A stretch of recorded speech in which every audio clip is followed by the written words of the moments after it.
여러분, 사도행전의 말씀이 우리의 삶을 이끌어가고 있습니다. 사도행전에 별명이 있었다 그랬죠? 성령 행전이라고요. 사도들이 성령의 움직임에 따라, 성령의 역사에 따라 힘을 내는 것입니다. 어려움이 있었습니다. 박해가 있습니다. 환난과 고난이 있었습니다. 그러나 성령께서는 그들과 함께 있습니다. 이 사도들의 역사가 아니라, 이 사도들의 역사로 국한되는 것이 아니라 성령이 역사한 곳에 일어났던 많은 사람들에게 임했던 성령의 놀라운 기적과 같은 사건들이 우리에게 펼쳐지고 있습니다. 그때마다 우리에게 교훈을 주십니다. 이제 복음이 이방을 향해 뻗어 나가고 있습니다. 이 열방을 향해 나아가고 있습니다. 이방의 빛이요 열방의 빛이 되시는 예수 그리스도의 복음이 힘을 얻고 있습니다. 우리는 말씀을 보면서 안디옥에서 비로소 예수 믿는 사람들 그들을 그리스도인이라고 칭함을 받을 정도로 여러분 인정을 받고 존경을 받습니다. 믿지 않은 사람들에게도요. 그리고 전혀 복음을 접하지 않은 사람들에게도 예수 그리스도 이 초대 교인들 성령으로 흩어져 복음을 전하는 사람들의 삶은 존경받을 그런 모습이었다고요. 복음이 이제는 유대인들에게 이스라엘 사람들에게 국한된 것이 아니라 이방 사람들에게도 복음이 전파되었습니다. 우리가 고레뇨의 한상을 통해서도 이제는 하나님의 복음이 이렇게 전파되고 여러분 부정한 것이 따로 있는 것이 아닙니다. 이방인에게도 복음이 전파되고 그리고 이방인들에게도 성령이 임재하는 사건들이 분명히 증거되고 있었습니다. 이 사실이 예루살렘 마치 본부에 있는 많은 그리스도인들에게도 유대인들에게도 알려지게 됐고, 야, 비로소 유대인들도 예수 그리스도를 믿고 또한 그들에게도 성령 충만이 임하는구나 알게 되었습니다. 그리고 이 일들이 이제는 퍼지다 보니까 이방인 중에 많은 사람들이 예수 그리스도를 믿고 돌아오는 회심의 역사들이 펼쳐지게 되었다는 것입니다. 참 아름다운 사건이죠. 여러분, 선교의 확장입니다. 이런 좋은 소식들이 전해지고 있지만, 그러나 여러분, 이러한 일들에도 방해하는 일과 그리고 모함하는 일과 그리고 악평하는 일들이 더해지고 있었다는 것입니다. 여러분, 물론 그저 아무 일 없다는 것처럼 그냥 받아들이지 못하는 사건일지라도 보기에 따라서 그 사건에 대한 해석이 너무나도 달라지는 그런 일들을 겪게 됐습니다. 뭐냐면 오늘 제가 이 본문을 대하기 전에 앞에 있었던 사건들을 좀 말하는데 제가 오늘 22절부터 읽었거든요. 그런데 12절 여러분 12절 말씀으로 좀 돌아가시면 온 무리가 가만히 있어 바나바와 바울이 하나님께서 자기들로 말미암아 이방인 중에서 행하신 표적과 기사에 관하여 말하는 것을 듣더니 여러분 이방인 중에 일어났던 표적과 기사 이걸 바나바와 바울을 통해서 듣게 되었습니다. 그런데 이 사건에 대해서 중요한 것은 야 이방인들이 예수 믿고 그래 성령 충만한 건 좋은데 아니 우리들과 같이 유대인들과 같이 피의 할례를 몸의 할례를 받고 그리고 구약의 모세의 율법을 받아들이고 뭐 이런 율법에 관한 것들을 요구하기 시작한다는 겁니다. 그러니까 이런 거겠죠. 자, 필리핀에 뭐 동남아시아에 거기서 복음을 전하는데 아니 우리 한국 사람들처럼 그래 교회 다닐 때는 이런 복장을 하고 이런 좀 단정한 구두를 신고 해야 되는데 아니 저들은 왜 슬리퍼를 신고 다니는 거야? 왜 저들은 소매 없는 옷을 입고 저렇게 다니는 거야? 이런 형식적인 것에 대해서 예수 믿으면 그런 복장하면 안 되고 그런 신발 신으면 안 되지. 제가 비유로 말씀드리는 겁니다. 이렇게 이방인들의 개종, 이방인들의 회심에 대해서 그들이 온전한 회심이 아니라고 판단하는 일이 일어났다는 것입니다. 여러분, 이때 어떻게 하면 좋습니까? 제가 오늘 소나무 향기도 쓸 텐데 틀린 게 아니거든요. 그러나 다른 거죠.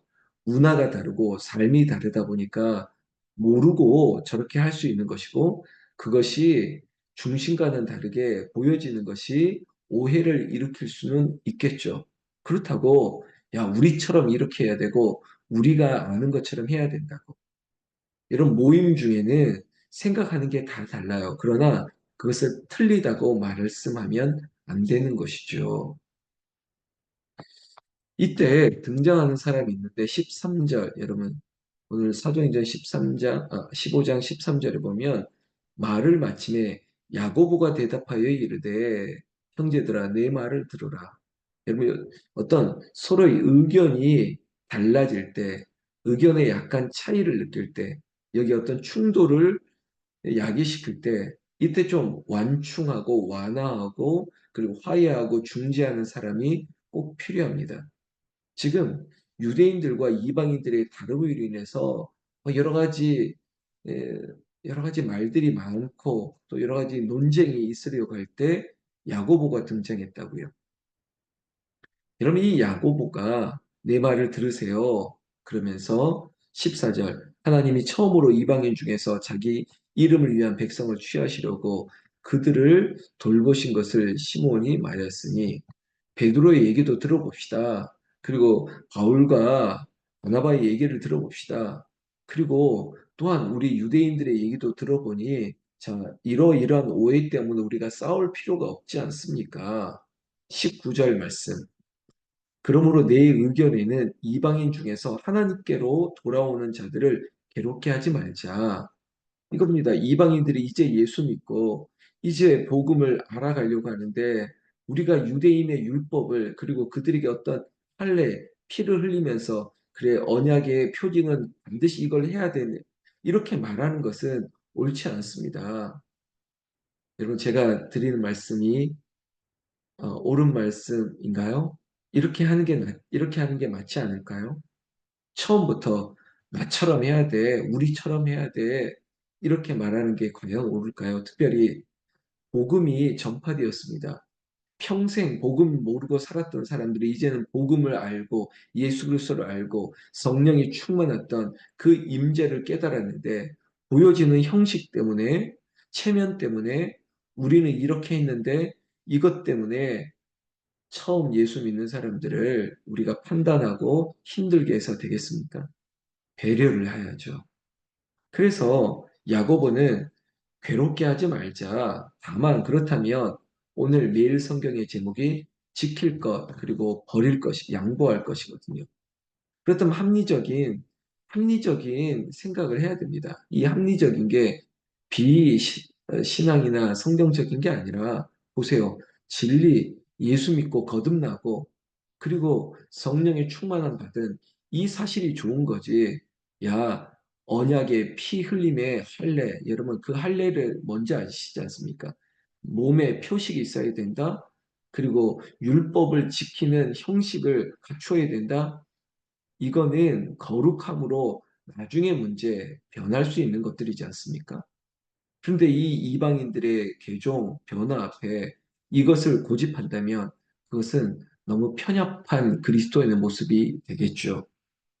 그러나 저 이방인들의 회심 앞에 다만 우상에 더러운 것 20절에 음행과 목매어 죽인 것과 피를 멀리하라고 편지하는 것이 옳으니 그래 이것은 버려. 그러나 이것은 지켜나가야 돼. 그래, 이제 예수 믿었으니까 우상 숭배, 그리고 우상에게 드렸던 더러운 것들, 음행, 피 흘린 것들, 이런 이전의 것들, 이것들은 버리는 게 좋겠어. 이런 절충과 화해, 조정을 필요해야죠.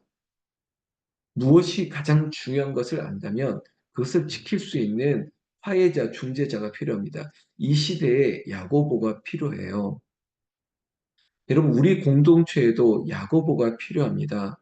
여러분들의 가정에도 직장에도 야고보가 필요해요.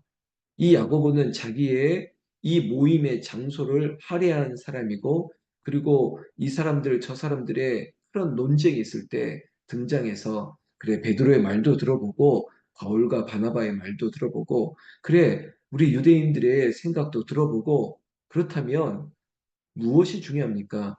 저 이방인들이 예수 믿고 변화되고 그리고 그리스도인으로 살아갈 수 있도록 우리가 이해하고 배려하고 그들을 위한 우리의 양보는 무엇입니까? 이게 필요할 때 야고보가 등장했다고요. 여러분, 대한민국 정치에도 야고보와 같은 사람이 필요합니다. 한국 교회에도 야고보와 같은 사람이 필요하고 우리의 모임과 우리의 삶에도 야고보가 필요합니다. 아니, 여러분, 우리 하이빔 지축 공동체에도 야고보가 필요합니다. 여러분들이 야고보가 되어 주세요. 다름이 별거 아니었거든요. 그런데 도대체 누구의 말을 듣고 누구의 말을 들어야 되겠습니까? 그리고 우리는 무엇을 지켜야 되고 무엇을 양보해야만 하겠습니까? 가장 좋은 것을 택할 수 있다니까요. 야고보가 했던 위대한 일이었습니다. 그래서 여러분 결국은 22절부터 제가 읽었는데 결국은 이 모임에서 결의한 게 있습니다. 26절에 보면 만장일치로 결정하였다라고 하는 게 있죠. 그리고 나서 그 내용이 뭐냐? 여러분 29절에 조금 전에 했던 얘기 야곱의 말대로 된 거예요. 우상의 제물 피와 목매어 죽인 것과 음행을 멀리할지니라 이에 스스로 삼가면 잘되리라 평안함을 원하노라 하였더라. 그래 형식 어떤 보여지는 것보다 그래 이제는 이방인들도 예수 그리스도의 복음을 믿었으니 이제는 우상의 제물 목매어 죽인 것 음행 그리고 스스로 이 모든 것들을 삼가는 것, 이게 바로 거룩이죠. 성결한 삶이죠. 이것을 지키며 우리가 그리스도인의 삶을 살아가자. 이것이 우리의 모임의 결과입니다. 그러니 이방인들에게도 다른 문화적인 차이들, 다름들은 인정하지만 그러나 신앙의 본질 속에 들어가는 이런 것들만큼은 지켜내게 해주세요. 라고 결의를 한 것입니다. 참 놀랍죠. 우리에게도 무엇을 결의하고 무엇을 도출해내야 되겠습니까? 야고보가 필요합니다. 나는 정순호 집사님, 최은영 집사님, 하정대 원사님, 박형미 사모님, 그리고 이 영상을 보고 있는 우리 가족들 중에 아니면 성도님 중에 다름을 인정하면서 차이를 그리고 존중하면서 화해를, 중재를, 연합을 만들어낼 수 있는 그 한 사람, 야고보가 여러분이 되어주시길 바랍니다. 그렇게 되면 성경 여러분 30절, 31, 31절 보시면 그들이 작별하고 안디옥에 내려가 무리를 모은 후에 편지를 전하니 읽고 그 위로한 말을 기뻐하더라. 자, 교회 위에 이방인들이 많습니다. 새신자들이 많습니다. 그런데 회의에서 마치 노예에서 총회에서 이런 걸 결의했으니까 이제 마음 편안하게 이 얘기를 들어보세요. 전에 들었던 그 교회는 위로를 받고 기뻐했다는 것입니다. 야고보를 통해서 그래 이렇게 이렇게 하기로 했습니다라고 말을 전해 듣게 되는 성도들에게는 위로와 기쁨이 있다고요. 그래 우리 권사님을 통해서 우리 김 권사님을 통해서 하 권사님을 통해서 뭐 무슨 집사님을 통해서 그래 야고보가 되셔서 서로의 다른 그래 의견의 차이 그게 절대 다 틀린 것은 아니지만 바라보는 관점에 따라서 우리가 어제 세상을 바라보는 관점에 대해서 얘기했지 않습니까? 다르지 않습니까? 그럼 다름을 이렇게 중재할 수 있는 야고보 이 시대는 야고보가 필요합니다. 오늘 우리에게 주신 교훈, 우리 공동체에 주신 교훈, 야고보, 무엇을 지키고 무엇을 양보하면서 우리 모두를 위로하고 기쁘게 할 것은 무엇인가? 그것을, 그것을 이끌어갈 수 있는 성령의 사람, 성령이 주신 지혜의 사람, 그리고 보혜사의 영을 받은 사람, 그 야고보가 우리 모두가 되기를 거듭 예수님의 이름으로 축원합니다. 축원합니다. 기도하겠습니다.